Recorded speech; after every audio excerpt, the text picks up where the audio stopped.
Hello everyone, मैं वंदना आप सभी का मोस्ट वेलकम करती हूँ अपने यूट्यूब चैनल वंदना स्टडी क्लासेस में।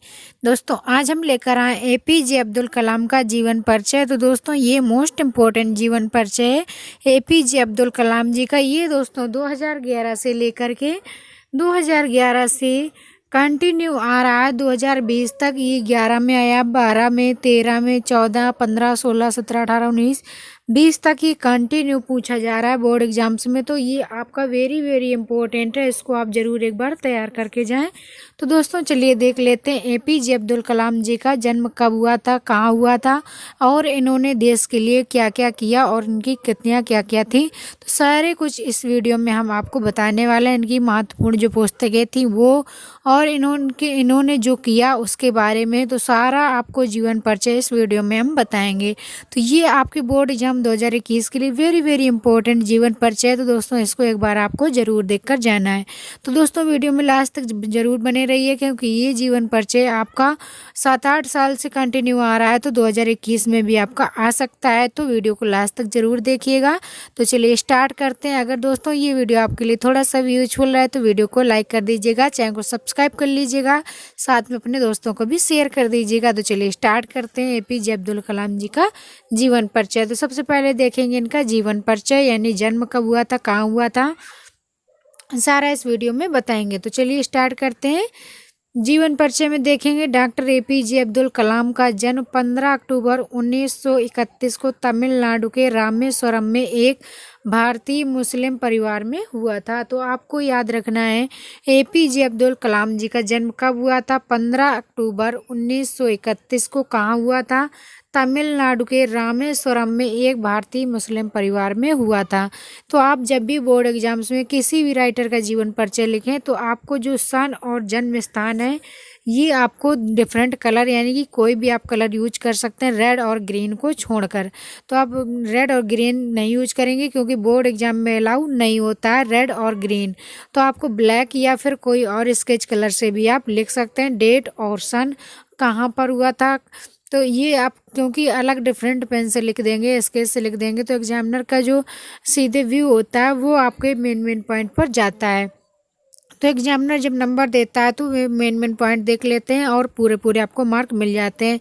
तो आपको इस जीवन परिचय से 5 अंक पक्के होने वाले हैं, क्योंकि आपके 3 नंबर का जीवन परिचय पूछा जाता है, 2 नंबर की आपकी रचनाएं होती हैं। तो कुल मिलाकर आपसे 5 अंक का जीवन परिचय पूछा जाता है। और अगर आप इस तरीके से लिख देंगे जन्म और ये सब आप डिफरेंट कलर से लिख देंगे, थोड़ा अट्रैक्टिव दिखेगा, तो आपको नंबर भी ज़्यादा मिलेंगे। तो देख लेते हैं आपको क्या लिखना है। इनका जन्म स्थान और तिथि जो लिखनी है वो डिफरेंट कलर से लिख देना है, स्केच से लिख देना है, ताकि वो और अट्रैक्टिव हो जाए। तो अब आगे देख लेते हैं। उनके पिता जैनुअल आबिदीन एक नाविक थे। तो इनके पिता का क्या नाम था? जैनुअल आबिदीन एक नाविक थे। और उनकी माता आसी अम्मा एक गृहिणी थी। उनके परिवार की आर्थिक स्थिति ठीक नहीं थी, इसलिए उन्हें छोटी उम्र से ही काम करना पड़ा। अपने पिता की आर्थिक मदद के लिए बालक कलाम स्कूल के बाद समाचार पत्र वितरण का कार्य करते थे। तो दोस्तों, आपने देखा कि एपीजे अब्दुल कलाम क्या काम करते थे। इनकी छोटी सी उम्र में ही आर्थिक स्थिति सही नहीं थी, तो ये सुबह सुबह न्यूज़पेपर का बांटने का काम भी किया करते थे। अपने स्कूल के दिनों में कलाम पढ़ाई लिखाई में सामान्य थे, पर नई चीज़ सीखने के लिए हमेशा तैयार रहते थे। उनके अंदर सीखने की भूख थी, वो घंटों पढ़ाई पर ध्यान दिया करते थे। उन्होंने अपने स्कूल की पढ़ाई रामनाथपुरम स्वचंजर्स मैट्रिकुलेशन स्कूल से पूरी की। उसके बाद तिरुपल्ली के सेंट जोसेफ कॉलेज में दाखिला लिया। उन्होंने सन 1954 में भौतिक विज्ञान से स्नातक किया। वर्ष 1960 में कलाम मद्रास इंस्टीट्यूट ऑफ टेक्नोलॉजी से इंजीनियरिंग की पढ़ाई पूरी की। तो 1954 में भौतिक विज्ञान से स्नातक किया था। फिर इसके बाद 1960 में कलाम जी ने मद्रास इंस्टीट्यूट ऑफ टेक्नोलॉजी से इंजीनियरिंग की पढ़ाई पूरी की थी। इसके बाद आपको देखना है, पढ़ाई पूरी करने के बाद कलाम रक्षा अनुसंधान और विकास संगठन DRDO में वैज्ञानिक के तौर पर भी भर्ती हुए। तो दोस्तों APJ अब्दुल कलाम रक्षा अनुसंधान और विकास संगठन DRDO के वैज्ञानिक के तौर पर भी भर्ती हुए। इसके बाद देखें, कलाम ने अपने कैरियर की शुरुआत भारतीय सेना के एक छोटे हेलीकॉप्टर की डिजाइन बनाकर की थी। तो कलाम साहब ने क्या किया था, एक भारतीय सेना के लिए एक छोटा सा हेलीकॉप्टर भी डिजाइन किया हुआ था। 1969 में उनका स्थानांतरण भारतीय अंतरिक्ष अनुसंधान संगठन इसरो में भी हो गया। तो इनका DRDO में वैज्ञानिक के तौर पर भी काम किया। इसके बाद 1969 में उनका स्थानांतरण भारतीय अंतरिक्ष अनुसंधान इसरो में भी इन्होंने वैज्ञानिक के तौर पर काम किया। इसके बाद देखेंगे, जुलाई 1992 से लेकर के 1999 तक डॉक्टर कलाम प्रधानमंत्री के वैज्ञानिक सलाहकार भी रहे और रक्षा अनुसंधान विकास संगठन DRDO के सचिव भी नियुक्त किए गए। तो इनके ये मोस्ट इम्पोर्टेंट पॉइंट्स हैं कि इन्होंने जुलाई 1992 से लेकर 1999 तक प्रधानमंत्री के सलाहकार भी रहे और रक्षा अनुसंधान विकास संगठन DRDO के सचिव भी रहे। इसके बाद इनका मोस्ट इम्पोर्टेंट पॉइंट एक और है, वर्ष 2002 में कलाम को राष्ट्रपति पद का उम्मीदवार बनाया गया। 25 जुलाई 2002 में उन्हें भारत के 11वें राष्ट्रपति के रूप में भी शपथ ली। तो दोस्तों 2002 में ये राष्ट्रपति जी के पद का उम्मीदवार भी बनाया गया और 25 जुलाई 2002 को उन्हें 11वें राष्ट्रपति के रूप में भी नियुक्ति मिल गई और शपथ ग्रहण कर लिया। इसके बाद नेक्स्ट देखेंगे, डॉक्टर कलाम देश के ऐसे तीसरे राष्ट्रपति थे जिन्होंने राष्ट्रपति बनने से पहले ही भारत रत्न से नवाजा जा चुका था।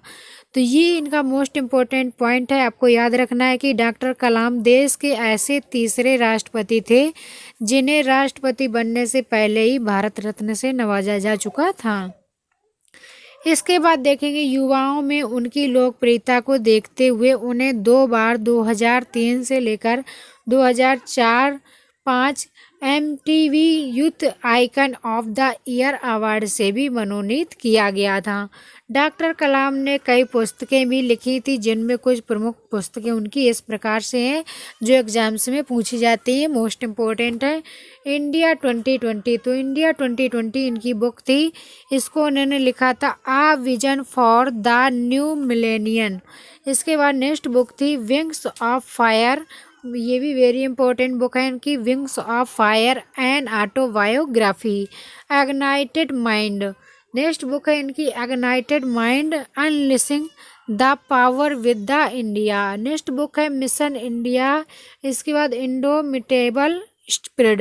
तो इनकी ये बुकें थी, इम्पोर्टेंट बुकें हैं, एग्जाम से पूछी जाती हैं। अब देख लेते हैं इनके बारे में और इम्पोर्टेंट पॉइंट्स। तो आपको इस तरीके से जीवन परिचय लिख देना है तो आपको पूरे 5 अंक मिलेंगे, क्योंकि दोस्तों जीवन परिचय आपका 3 नंबर का आपको लिखना होता है और रचनाएं जो होती हैं वो आपकी 2 नंबर की होती हैं। तो कुल मिला के 3 + 2 मिलाकर 5 अंक का आपका जीवन परिचय पूछा जाता है। तो आपको 5 अंक पूरे पक्के कर लेना है।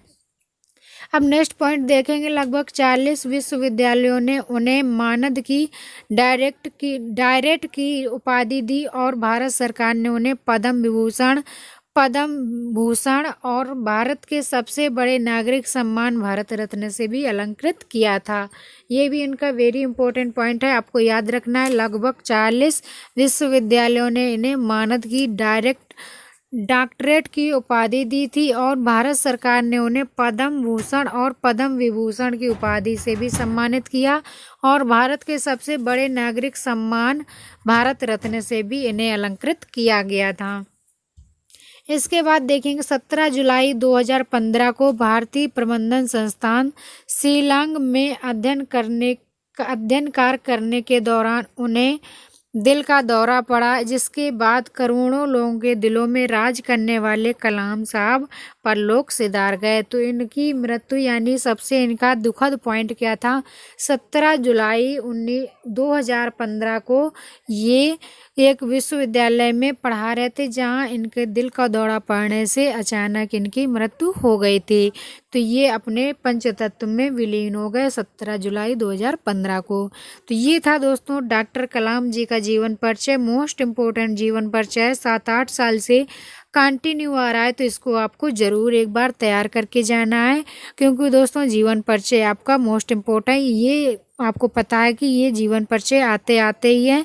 तो आपको 5 अंक अगर पक्के करने हैं तो ये वीडियो ज़रूर आपके लिए यूजफुल रहा होगा। तो दोस्तों अगर ये वीडियो आपके लिए यूजफुल रहा हो तो वीडियो को लाइक कर दें, चैनल को सब्सक्राइब कर लें, अपने दोस्तों को भी शेयर कर दें। Thanks for watching. मिलेंगे नेक्स्ट वीडियो में, तब तक के लिए बाय बाय।